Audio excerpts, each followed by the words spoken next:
De las 4 de la tarde y hoy es jueves y los jueves son de SuperTry. Está con nosotros el encargado de supertry.com, el señor Carlos Busto. ¿Cómo estás, Carlos? ¿Cómo te va, Andrés? Gusto grande saludarte. ¿Cómo andas vos? ¿Bien? Muy bien. Bueno, hasta aquí la única vino del rugby. Ahora las Leonas ya tienen asegurada una y no es un dato menor. Mañana van por la de oro y es muy importante. Pero bueno, hasta aquí la única confirmada sigue siendo lo del rugby, Carlos. Hasta ahora sí, pero bueno, ya está la satisfacción que tenemos de tener a la Claro. Leona en el podio y ojalá sea la dorada, ¿no? Y sí, y No el lo lograron vóley que va nunca, por la de pero bronce. Lamentablemente hoy perdió, pero todavía le queda una ficha para jugarse el bronce contra Brasil, ¿no? igual, ya algo más estamos recogiendo. Fíjate vos qué interesante, está apareciendo medallas en los Juegos Olímpicos en el deporte de conjunto, Sí, sí, que el no era muy colectivo. Sí. habitual históricamente en el deporte argentino, ¿no? Es verdad, es Es una verdad. buena señal. En el último siglo, en realidad, desde el comienzo del siglo XXI, hemos empezado a recoger medallas en deporte colectivo. Bueno, las Leonas 4, el básquet 2, también el El hockey fútbol. masculino, el fútbol 2 veces. Bueno, sí, empezamos a recolectar, sobre todo en el siglo XXI, ¿no? Sí, exactamente, así es, coincido totalmente con vos. Bien. Y hoy en una charla de SuperTry, ¿no? Que tenemos como siempre, ya tenés una comunicación en línea. Así es, está en contacto Andrés Del Lago, licenciado en Psicología Deportiva. Con él vamos a charlar sobre cómo es eso del psicólogo en el deporte. Estimado Andrés, ¿cómo te va? Muy buenas tardes, gusto grande en saludarte. ¿Qué tal, Carlos? ¿Cómo andás? Un gusto también. Bueno, una pregunta que parece tonta, pero que me la hace mucha gente y me dice, ¿qué le aporta el psicólogo al deportista? Sí, a mí me la hace mucho más seguido. Ah, bueno, bueno. Y lo que pasa es que yo creo, más que nada, hay que hacer un cambio de paradigma en la psicología. La psicología siempre estuvo asociada a resolver problemas, incluso con esa frase despectiva de los psicólogos para los locos. Y hay en ese cambio de paradigmas, pero bueno, tiene que ver con los últimos años, una visión de psicología que adoptar, en la cual la psicología está para potenciar el rendimiento. Yo a veces uso la analogía con la nutrición. Y bueno, el nutricionista puede estar para cuando hay alguna problemática de peso, obesidad o algún trastorno digestivo, etc. Pero también los deportistas de más alto rendimiento están buscando de qué manera combinar su nutrición para rendir más. Lo mismo ocurre con la psicología. Generalmente no se condice la experiencia, recién hablaban de los Juegos Olímpicos, escuchaba ahí, difícilmente un atleta de alto rendimiento o un atleta olímpico desconozca el poder que tienen las emociones en esa competencia tan terrible, el manejo de la presión, No lo escucho. y sin embargo no Muy se bajito y de condice. fondo. Yo escucho bien, ¿ustedes? Perfectamente, ¿sí? Ah, perfecto. Entonces, no se condice muchas veces la importancia que el deportista dice darle a los factores mentales con un entrenamiento consistente que lo prepare para ese tipo de situaciones, que lo prepare para rendir más. Ahora, Andrés, una pregunta muy de estos tiempos, ¿no? Que la gente está estresada, mal, incómodo por el tema de aislamiento. El deportista amateur empieza a jugar, como ocurrió en el rugby últimamente, empezaron allá por el mes de marzo, en abril se paró, ahora vuelven de nuevo. ¿Cómo maneja el deportista amateur esa ansiedad y cómo trabajan ustedes para decir, bueno, calmate, seguí entrenando y cuándo vas a jugar? Y no sé cuándo jugamos. Esa incertidumbre, ¿cómo se maneja eso? Y es buena la pregunta porque realmente las dos emociones más presentes durante la afección que trajo la pandemia esta, entre los periodos de aislamiento y los de vuelta a entrenamientos que son distintos a lo habitual, que tienen un formato muy raro, son la tristeza. Muchos tuvieron una baja considerable de la motivación, pero la otra emoción también muy presente es la ansiedad. La ansiedad está relacionada con el control. Justamente cuando uno siente ansiedad intenta extremar las medidas de control, tratar de controlar todo, y viceversa, cuando sentimos que se nos salen de control las variables importantes, cuando se experimentan los mayores niveles de ansiedad.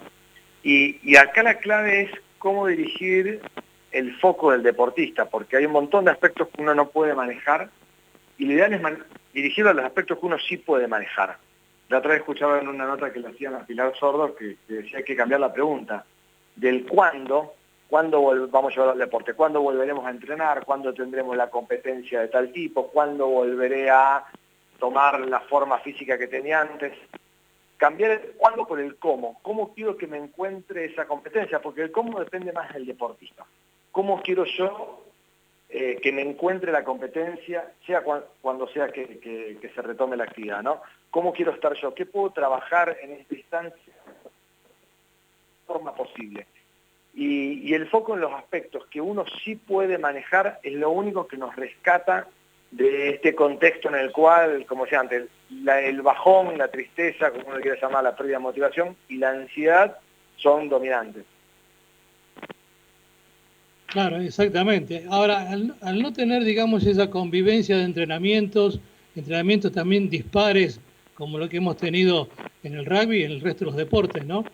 Eh, ¿La figura del líder tiene alguna injerencia, contribuye de alguna manera? Y bueno, en esta gestión de las emociones, para hacer una salvedad, los deportistas siempre se encuentran con este tremendo desafío de manejar las lesiones, porque quedan libres, los deja de contratar un club, porque de golpe perdieron la titularidad, porque están rindiendo examen todos los fines de semana, porque se lesionan. Este es un contexto en el cual la exigencia es habitual, es extremada. Y siempre el líder tiene un papel importante. La mayor dificultad que tiene este momento particular es que a veces el líder no está cerca del resto de los jugadores. Entonces, claro, exactamente. Cuando un equipo está pasando, claro, una situación complicada y están todos juntos y el líder está cercano a ellos, bueno, los puede ayudar en este manejo de las emociones y quizás unas palabras en el vestuario o antes en un partido al manejo de las emociones del resto del grupo. Ahora, a la distancia, tenemos dos variables interesantes y nos pasó a todos, deportistas o no. Por un lado, aumentaron los factores que nos estresan y por otro lado, se alejaron los vínculos que nos ayudan a manejar las emociones. Porque todos nos hemos alejado con el aislamiento social o con distintas cuestiones, nos hemos alejado de los vínculos que siempre nos ayudan a manejar mejor las emociones. Claro, ahora siempre hemos hablado de líderes y también sabemos que hay líderes negativos. En esta circunstancia que se vive, en esta situación de incomodidad social que vivimos los argentinos ya desde hace más de un año y medio, ¿juega el líder negativo? ¿Puede afectar un poco a la estabilidad de ese grupo que necesita ser contenido, sobre todo en el deporte amateur, ¿no? Sí, totalmente. Totalmente, porque muchos de los mismos líderes estos que tienen un efecto negativo, que en realidad los que los define como líderes negativos es que justamente las emociones que generan en el grupo alejan a ese grupo del alto rendimiento. Y los líderes positivos al revés, o sea cual sea la estrategia que a veces en el juego o a veces en la comunicación, llevan al equipo a un mejor nivel. Los líderes negativos en estos contextos son parte del problema, están muchas veces afectados y ven potenciado muchas veces el malestar que generan en el grupo está mucho más frágil, mucho más sensible, con lo cual sí que puede haber efectos muy negativos de parte de algunos líderes. Andrés, la última. ¿Es lo mismo el análisis y el trabajo que puede hacer un psicólogo, un profesional como vos, en un plantel de deporte amateur y en un plantel de deporte profesional? A ver, hay aspectos que son muy similares. Hay que trabajar a veces individualmente o incluso institucionalmente con deportistas amateurs y con deportistas profesionales. Hay aspectos que son universales. A veces lo que más cambia son los recursos que uno tiene. Sobre todo el tiempo para trabajar, la disposición de los jugadores. Todos se están enfrentando, sean profesionales, se están enfrentando con un montón de pérdidas, porque se pierde la competencia, se pierden vínculos, están enfrentándose con variables que no controlan.